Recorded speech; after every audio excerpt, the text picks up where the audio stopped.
Dear student, भारतीय आर्थिक विकास की सीरीज में पहले में हम लोगों ने कौटिल्य का अर्थशास्त्र के बारे में पढ़ा था। इसकी अगली सीरीज में हम लोग दादा भाई नौरोजी के बारे में जानेंगे, उनके विचार। दादा भाई नौरोजी का जन्म 1825 में और उनकी मृत्यु 1917 में हुई थी। भारत का महान वृद्ध पुरुष दादा भाई नौरोजी भारतीय राष्ट्रवाद के संस्थापकों में से एक थे। उनके शिक्षक उन्हें भारत की आशा कहते थे। बम्बई के एक पारसी परिवार में जन्मे नौरोजी बम्बई के एल्फिंसन कॉलेज में प्रथम भारतीय प्रोफेसर नियुक्त हुए। वह ईस्ट इंडिया एसोसिएशन के संस्थापक थे। ब्रिटिश संसद के सदस्य के रूप में निर्वाचित प्रथम भारतीय थे। रॉयल कमीशन के प्रथम भारतीय सदस्य थे और उपरोक्त सभी के अतिरिक्त 19वीं शताब्दी के प्रथम भारतीय अर्थशास्त्री थे। वह 3 बार 1886, 1893 और 1906 में भारतीय राष्ट्रीय कांग्रेस के अध्यक्ष निर्वाचित हुए। नौरोजी के आर्थिक विचार उनकी पुस्तक poverty and UN British rule in India 1901 से प्राप्त है। नौरोजी ने भारतीय अर्थव्यवस्था पर ब्रिटिश शासन के प्रभावों का विश्लेषण किया। उन्होंने स्पष्ट किया कि कैसे अंग्रेज भारतीय संसाधनों के निष्कासन के कारणों और भारत में निर्धनता उत्पन्न करने के लिए उत्तरदायी थे। उन्होंने भारतीय अर्थव्यवस्था के सुधार के लिए कुछ उपाय का भी सुझाव दिया। भारत की राष्ट्रीय आय। नौरोजी ब्रिटिश शासन के दौरान भारत की राष्ट्रीय आय के संदर्भ में आधिकारिक अनुमानों से संतुष्ट नहीं थे। द इंडियन इकोनॉमिस्ट एकमात्र जर्नल था जो उन दिनों में इस प्रकार का ज्ञान देता था।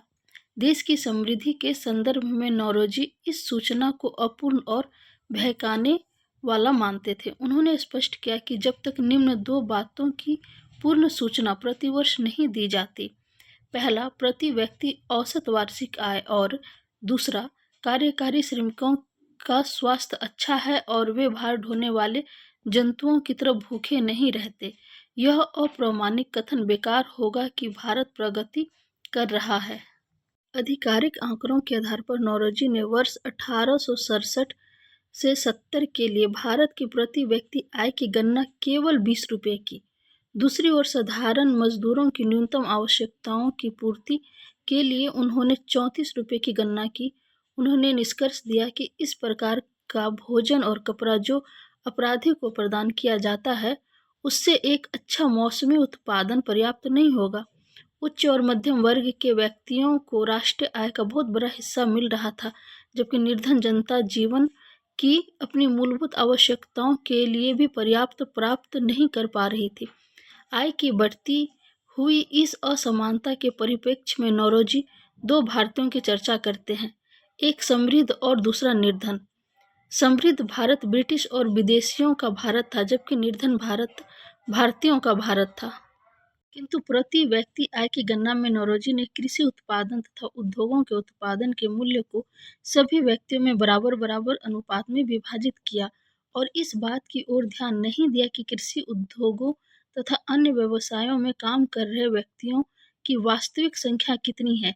यद्यपि इंडिया ऑफिस के एक कर्मचारी FC डेनवर्स ने नौरोजी द्वारा अपनाई इस विधि की आलोचना की, परंतु BKR-B राव ने नौरोजी द्वारा अपनाई गई इस विधि का समर्थन किया और सांख्यिकीकर्ता के रूप में उन्हें सम्मान दिया।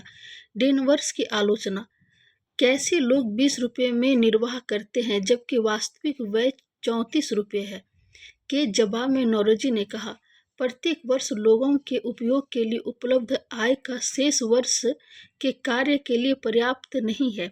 देश का पूंजी धन निकाला जा रहा था और देश निर्धन और निर्धन हो रहा था तथा उत्पादन की क्षमता में कमजोर और कमजोर हो रहा था। दूसरी आलोचना में नौरोजी ने देश की राष्ट्रीय आय की गणना में सम्मिलित नहीं की थी। वस्तुएं जैसे रेल, धन, सरकारी स्टॉक, घर, संपत्ति, व्यापार लाभ, वेतन, गैर कृषि कार्य आदि आय आदि थी। इस आलोचना के जवाब में नौरोजी ने कहा, रेलों द्वारा वस्तुओं का कारण आवागमन देश के विद्यमान धन में बढ़ोतरी नहीं कर सकता। रेल किसी भी प्रकार से देश के भौतिक धन में वृद्धि नहीं कर सकती।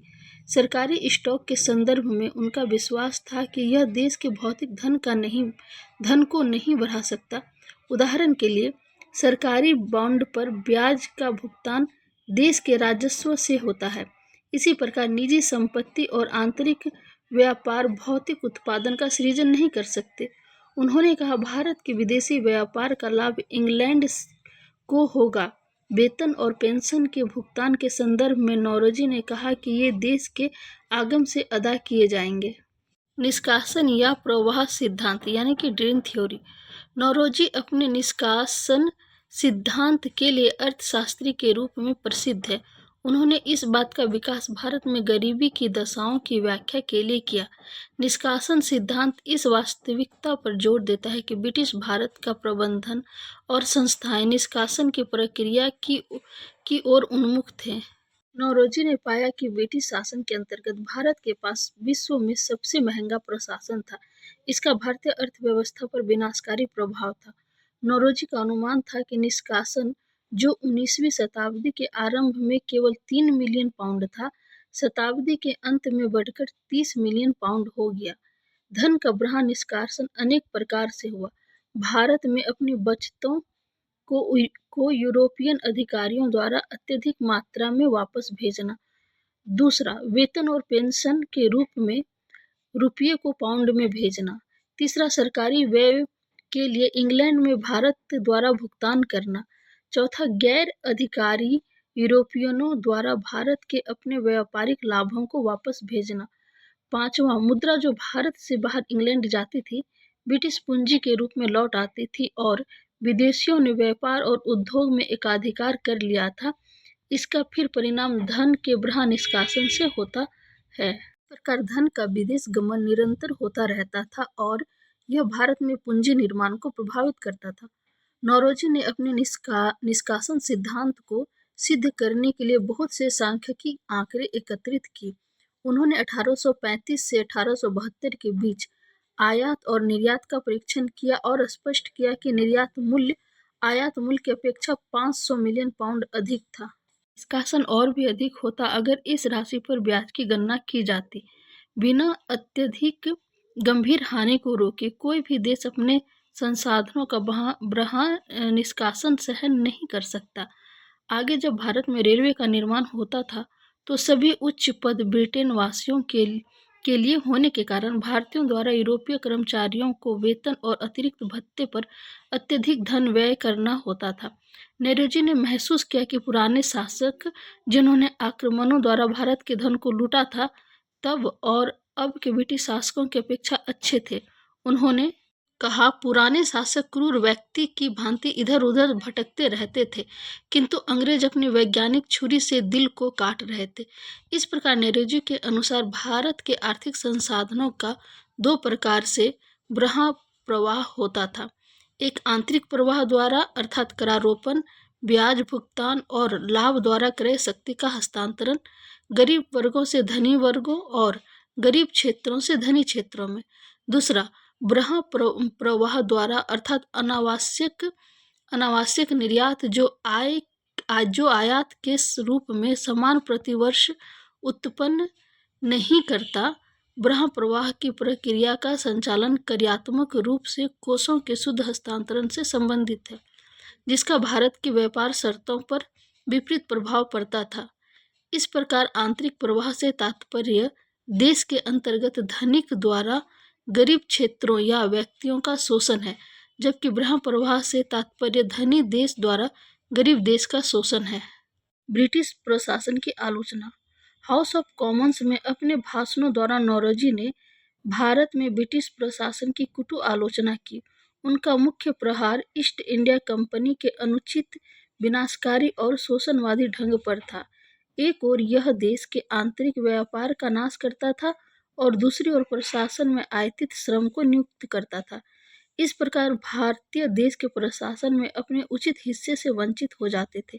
उन्होंने महसूस किया कि यह समझना गलत था कि भारत प्रकृति के त्रासदी का रूप है और भारतीय कृषि मानसून के हाथों का जुआ है।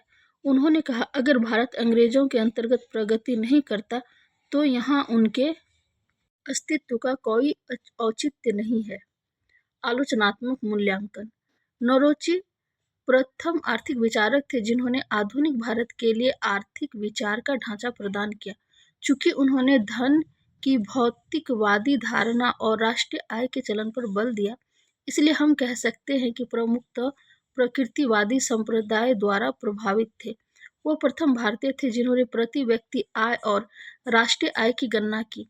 उनका विश्वास था कि आर्थिक धारणाएं नैतिक, सामाजिक और राजनीतिक कारणों से संबंधित है। उनके लेखों में आगमन विधि प्रमुखतया है।